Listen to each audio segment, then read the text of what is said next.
يا أيها الذين آمنوا اركعوا واسجدوا واعبدوا ربكم وافعلوا الخير لعلكم تفلحون. Assalamu alaikum mes sœurs, j'espère que vous allez bien en regardant cette nouvelle vidéo. Je suis consciente, je le sais, cela fait très longtemps que je n'ai plus posté. J'étais absente pendant un certain temps et ça a été hors de ma volonté. Mais alhamdulillah, je suis de retour aujourd'hui et je compte vous faire plein de vidéos, Inch'Allah, juste avant le ramadan pour bien vous préparer. Et j'espère mes sœurs que vous êtes prêtes pour le ramadan et aussi que vous êtes très motivées pour apprendre davantage. Pour marquer mon retour et bien commencer l'année, je vous propose mes sœurs de vous faire une série de vidéos sur la prière puisque c'est l'un des piliers de l'islam et aussi c'est la première chose sur laquelle nous serons jugés le jour du jugement. Dans cette vidéo, nous allons commencer bi'idhnillah avec la première prière qui est la prière du subh. Dans la première partie de la vidéo, nous allons définir ce que c'est que Salat Subh avec ses horaires, ses unités, ses sourates et nous allons enlever la confusion et démêler ce que c'est que la différence entre Salat al-Fajr et Salat al-Subh.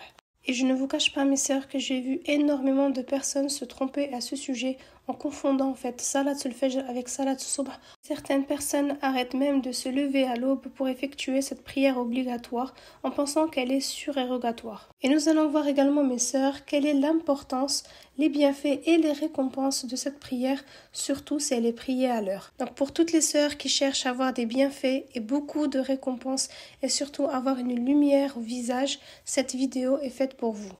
Dans la seconde partie, mes sœurs, nous allons voir comment bien effectuer Salat al-Subh, comment bien la faire correctement d'une manière la plus prophétique qu'elle soit. Et nous allons commencer, mes sœurs, sans plus tarder, mais avant cela, nous allons prier sur le prophète sallallahu alayhi wa sallam. اللهم صل على محمد وعلى آل محمد كما صليت على إبراهيم وعلى آل إبراهيم وبارك على محمد وعلى آل محمد كما باركت على إبراهيم وعلى آل إبراهيم في العالمين إنك حميد مجيد.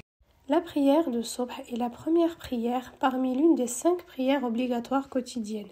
Comme chaque prière, la prière de Subh est effectuée à un moment donné de la journée et son temps expire à un temps précis. Et là, mes sœurs, il faut bien tendre l'oreille et bien écouter jusqu'à la fin. En effet, Salat al-Subh s'effectue très tôt le matin et plus précisément à l'aube où la plupart des gens dorment. Et son heure se termine aux premières aurores de la matinée, c'est-à-dire les premières lueurs de lumière qui apparaissent le matin avant même le lever du soleil.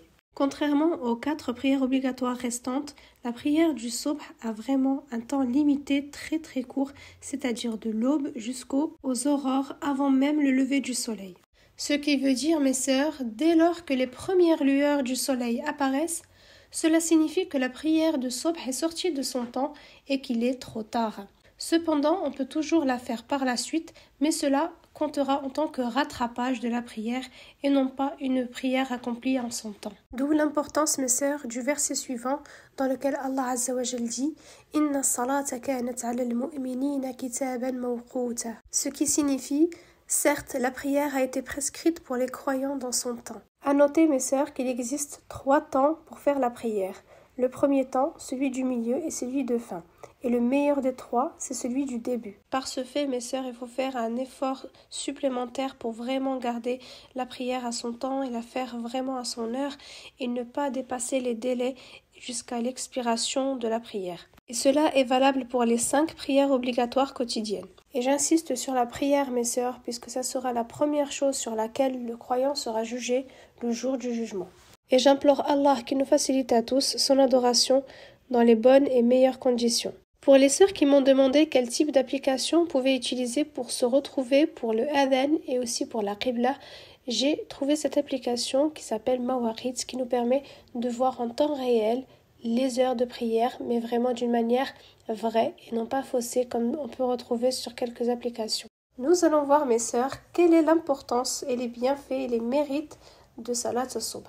Et le premier mérite, mes sœurs, c'est la protection d'Allah. En effet, le prophète sallallahu alayhi wa sallam a dit « Celui qui prie Salat al-Subh à l'heure, alors il s'est mis sous la protection d'Allah. » Le deuxième mérite, mes sœurs, de la prière de Salat Subh, c'est le fait de rentrer au paradis par la volonté d'Allah. En effet, le prophète sallallahu alayhi wa sallam a dit « Celui qui prie les 2 fraîcheurs rentre au paradis ». Le troisième mérite, mes sœurs, c'est la protection contre l'enfer. En effet, à ce sujet, le prophète sallallahu alayhi wa sallam a dit « Ne rentre pas dans le feu une personne qui a prié avant le lever du soleil et avant son coucher ». Quatrième mérite, mes sœurs, c'est le fait d'avoir une immense récompense. À ce sujet, le prophète sallallahu alayhi wa sallam a dit « Les prières les plus pesantes pour les hypocrites sont Salat al-Isha et Salat al-Subh. Mais s'ils savaient seulement ce qu'elles contiennent en récompense, ils viendraient la faire même en rampant. » Le cinquième mérite, mes sœurs, c'est le témoignage des anges en votre faveur. En effet, le prophète sallallahu alayhi wa sallam a dit « Des anges se relaient auprès de vous la nuit et d'autres le jour. Ils se rassemblent à la prière du Subh et après à celle de l'Asr. Puis ceux qui ont été près de vous la nuit montent au ciel et Allah les questionne à votre sujet. Et les anges témoigneront de votre prière. » Alors le mérite suivant, mes sœurs, serait le fait de dénouer tous les nœuds que le diable nous a fait durant la nuit. Mais également éviter le fait que le diable urine dans nos oreilles lorsqu'on ne se lève pas pour la prière du Subh. Et pour finir avec ces grands mérites, on n'oublie pas le fait que le visage s'illumine lorsqu'on fait la prière ou bien on fait des actes d'adoration ou bien on a justement un bon comportement vis-à-vis de notre Seigneur. Voilà mes sœurs pour ce qui concerne Salat al-Subh, la petite prière avec ces 2 unités qui s'effectuent le matin.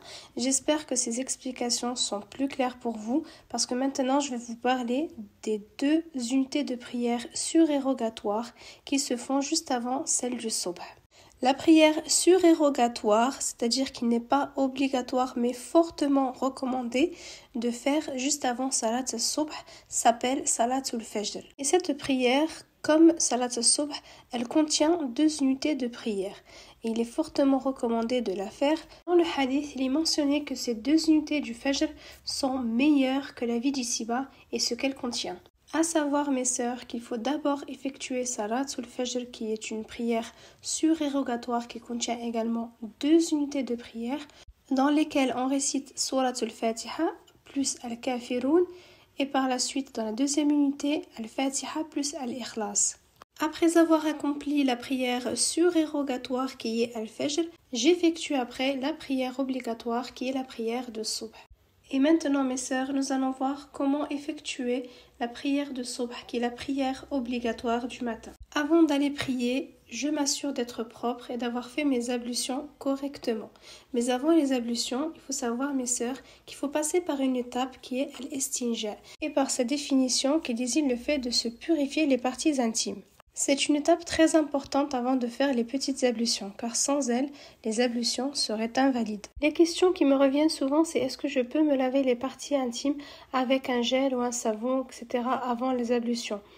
Bien évidemment, oui, on peut se laver avec du savon, par la suite se rincer avec de l'eau pure, et puis après faire les ablutions. Après ces étapes, mes sœurs, nous allons commencer la prière. Je m'assure d'avoir l'intention dans le cœur d'effectuer la prière, ensuite de me diriger vers la Qibla dans un endroit propre, et nous voilà prêtes pour effectuer Salat al-Subh.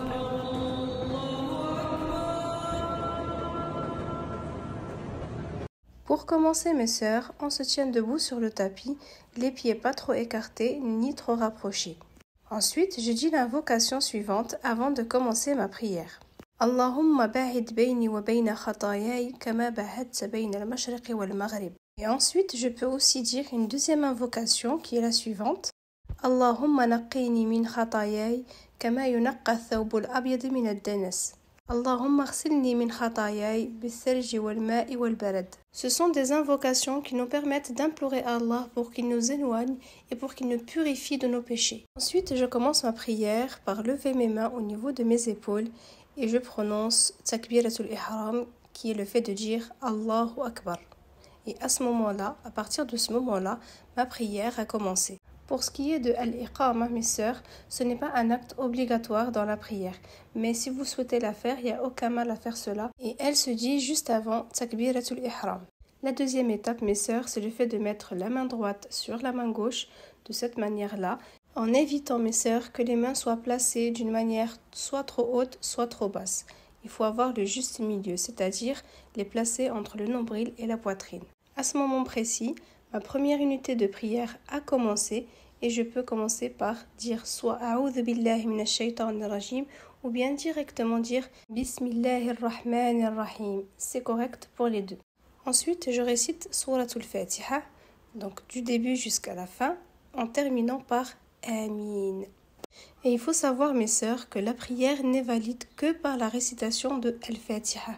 C'est-à-dire que si je fais une unité de prière, je suis obligée de commencer par Souratul Fatiha et ensuite après lire une autre sourate. Dans le cas où je ne récite pas Souratul Fatiha, la prière est invalide. Pour les sœurs reconverties qui ne connaissent pas d'autres sourates, vous pouvez simplement réciter Souratul Fatiha pour chacune de vos prières, chacune de vos unités de prière, et la prière est valide, même si vous récitez qu'une seule sourate. Après Souratul Fatiha, après avoir dit Amin, on récite une deuxième sourate. Beaucoup d'entre vous, mes sœurs, m'ont posé la question concernant les sourates spécifiques à réciter lors de la prière du Subh. Il faut savoir, mes sœurs, que le prophète sallallahu alayhi wa sallam, lorsqu'il faisait donc sa prière obligatoire de Subh, il récitait toujours Souratul Fatiha suivi d'une grande ou bien une longue sourate, puisqu'il s'agit de deux unités de prière sur lesquelles il fallait vraiment donner beaucoup de récitation. Il est rapporté également que le prophète sallallahu alayhi wa sallam, lors de la prière du Subh, réciter de 60 jusqu'à 100 versets. Il est donc recommandé, mes sœurs, de réciter donc des sourates qui se situent entre Souratul Qaf jusqu'à Souratul Nas. Cependant, mes sœurs, il est recommandé pour le Subh du vendredi de réciter Souratul Fatiha suivi de Souratul Sajda pour la première unité. Pour la deuxième unité, il est préférable de réciter Souratul Fatiha suivi de Souratul Insan. Parmi les sœurs qui m'ont demandé si on pouvait utiliser un support écrit pendant la prière. Cela donc n'est pas recommandé, bien évidemment, il vaut mieux connaître la récitation. Sachez, mes sœurs, que juste le fait de réciter Souratul Fatiha est complètement suffisant pour votre prière. Puis on continue la prière, mes sœurs, en relevant les mains au niveau des épaules, en disant Allahu Akbar, puis on s'incline les mains sur les genoux. Et on fait attention, mes sœurs, à ce que le dos soit bien aligné et que notre corps forme bien un angle droit. Bien sûr, le regard reste orienté vers la Qibla du début de la prière jusqu'à sa fin, à l'exception du Tashahhud lorsqu'il faut orienter son regard sur l'index. En restant sur cette position, mes sœurs, nous allons dire Subhana Rabbiyal Azim, Subhana Rabbiyal Azim, Subhana Rabbiyal Azim, et on peut le dire autant de fois qu'on veut. Ensuite, on va dire Rabbighfirli, Rabbighfirli, Rabbighfirli, et on peut prolonger autant de fois qu'on veut. Puis, on se redresse, mes sœurs, et on dit Sami'allahu liman hamidah, Rabbana wa lakal hamd. Et là, on fait très attention, mes sœurs, de bien se redresser en ayant bien une position bien droite, bien stabiliser son corps, parce que le prophète sallallahu alayhi wa sallam nous dit que la personne qui se redresse mal, à ce moment-là, sa prière n'est pas valide. Après ça, mes sœurs, on va se prosterner en disant Allahu Akbar, puis on se baisse, les genoux en premier, puis après les mains. Si on précède les mains en premier, puis après les genoux, il n'y a aucun mal à faire cela parce que ça n'invalide pas la prière. Mais il est préférable de devancer les genoux et ensuite après les mains. Lors de la prosternation, je ramène mes mains au niveau de ma tête. Et il faut, lors de la prosternation, que le front et le nez touchent le sol, que les bras soient rapprochés au niveau des côtes et les genoux rapprochés du ventre. Pour les pieds, les orteils doivent être orientés vers la Qibla. En étant prosterné, je répète 3 fois ou plus Subhana Rabbiyal A'la, Subhana Rabbiyal A'la, Subhana Rabbiyal A'la. Et je n'oublie pas d'invoquer Allah tout ce que je veux de cette vie-bas et dans l'au-delà. Car le prophète sallallahu alayhi wa sallam a dit « C'est pendant la prosternation que le croyant est le plus proche de son Créateur. » Et c'est là que les invocations sont exaucées. Et on peut faire des évocations et des invocations telles que « Allahumma laka sajat » وبك آمنت ولك أسلمت سجد وجهي للذي خلقه وصوره وشق سمعه وبصره تبارك الله أحسن الخالقين. On peut dire également en glorifiant Allah Subbuh Quddus Rabbul Malaikati war Ruh. On se relève de la prosternation et on s'assoit en disant Allahu Akbar. On pose les mains sur les cuisses et on s'assoit de cette manière-là, comme il le faisait le prophète sallallahu alayhi wa sallam. On s'assoit sur le pied gauche et on redresse le pied droit et les orteils, donc en direction de la Qibla. Si vous avez du mal à vous asseoir comme ça, mes sœurs, ayez une position qui se rapproche le plus de celle-ci. Et on se reprosterne à nouveau et on dit pareil, Subhana Rabbiyal A'la, Subhana Rabbiyal A'la, Subhana Rabbiyal A'la, autant de fois qu'on veut. Puis après cela, on se relève. Les genoux en premier, ensuite les mains, en disant Allahu Akbar. Une fois debout, je refais la même chose que la première unité, c'est-à-dire je relis Souratul Fatiha et ensuite une deuxième sourate et de préférence qu'elle soit un petit peu longue. Ensuite, je fais exactement la même chose que j'ai fait précédemment. Quand j'arrive à la deuxième prosternation, au lieu de me relever comme j'ai fait précédemment, je reste assise et je fais le tashahhud qui est le tashahhud complet. Et là, mes sœurs, je n'oublie pas d'orienter mon regard sur mon index lors du tashahhud. On change également de position assise avec cette manière-là qui désigne donc l'assise du dernier tashahhud. Et je commence par dire At-tahiyyatu lillahi was-salatu was-zakatu wat-tayyibat. Assalamu alayka ayyuhan nabiyyu wa rahmatullahi wa barakatuh. Assalamu alayna wa ala ibadillahi as-salihin. Ashhadu an la ilaha illallah. وأشهد أن محمدا عبده ورسوله اللهم صل وسلم على محمد وعلى آل محمد كما صليت على إبراهيم وعلى آل إبراهيم اللهم بارك على محمد وعلى آل محمد كما باركت على إبراهيم وعلى آل إبراهيم في العالمين إنك حميد مجيد. Et je termine mes sœurs avec le taslim en disant, en regardant à droite, Assalamu alaikum wa rahmatullahi wa barakatuh. Et je me tourne encore vers la gauche et je dis la même chose. Assalamu alaikum wa rahmatullahi wa barakatuh. À ce moment précis, ma prière prend définitivement fin. Par contre, une chose très importante à savoir, mes sœurs, qui concerne Salat al-Subh, mais également Salat al-Maghrib, c'est le fait de faire une évocation à ce moment précis, restant tel qu'on vient de finir la prière, sans bouger, sans changer de position et sans parler. Et la récompense est énorme, mes sœurs, et c'est très important de faire ça. Ça ne coûte rien et ça prend pas beaucoup de temps. Vraiment, il n'y a pas mieux, il n'y a pas plus simple et facile pour avoir plein de hasanats et plein de récompenses. En disant cette évocation après chaque prière de Subh et après chaque prière de Maghrib, Allah, mes sœurs, vous inscrira 10 bonnes actions et vous effacera 10 mauvaises actions. Il vous élèvera de 10 degrés et vous protégera du diable et de tout malheur. L'évocation est la suivante. La ilaha illallah wahdahu la sharika lah, lahul mulk wa lahul hamd, yuhyi wa yumit wa huwa ala kulli shay'in qadir. Il faut la répéter 10 fois. Et la deuxième invocation, pour pas être trop longue, mes sœurs, c'est celle que faisait le prophète sallallahu alayhi wa sallam à chaque fin de prière. Allahumma inni a'udhu bika min adhab al-qabr wa adhab jahannam wa a'udhu bika min fitnati al-mahya wal-mamat wa a'udhu bika min fitnati al-masih ad-dajjal. Et pour rappel, mes sœurs, n'oubliez pas de réciter Ayatul Kursi, qui est le verset du trône, à chaque fin de prière obligatoire. Et il y a plein d'autres invocations qu'il faut apprendre et certaines elles sont vraiment très courtes et faciles et simples à mémoriser. Donc si vraiment vous êtes intéressé par ces invocations, dites-le moi en commentaire et je ferai une vidéo dédiée vraiment aux invocations et aussi aux évocations. J'espère vraiment que je n'ai rien oublié et surtout que je n'ai pas été très longue sur cette vidéo et qu'elle a été vraiment explicative et simple à comprendre. Et par le biais de cette vidéo, je tiens vraiment à vous remercier une par une pour vos beaux messages, pour vos commentaires. Vraiment, ça me fait énormément plaisir et votre soutien me tient à cœur. Et ne m'en voulez pas trop si j'étais vraiment trop absente ces derniers temps. C'est vraiment quelque chose qui sort de ma volonté. Et bi'idhnillah, je vais essayer d'être plus active dorénavant et de vous poster plus de vidéos, surtout juste avant le Ramadan pour vous permettre de vous préparer au mieux pour ce mois sacré. En tout cas, mes sœurs, j'espère vous avoir été utile sur cette vidéo et que dorénavant vous aurez la motivation et le courage de vous réveiller le matin pour effectuer votre salat et surtout de ne pas la sortir de son temps. Qu'Allah nous facilite à tous, mes sœurs, parce que je sais que ce n'est pas évident pour tout le monde. Qu'Allah nous facilite et qu'Allah nous protège de tout mal et nous préserve. Qu'Allah vous bénisse, mes sœurs. À très bientôt pour une nouvelle vidéo, Inch'Allah. et prenez soin de vous.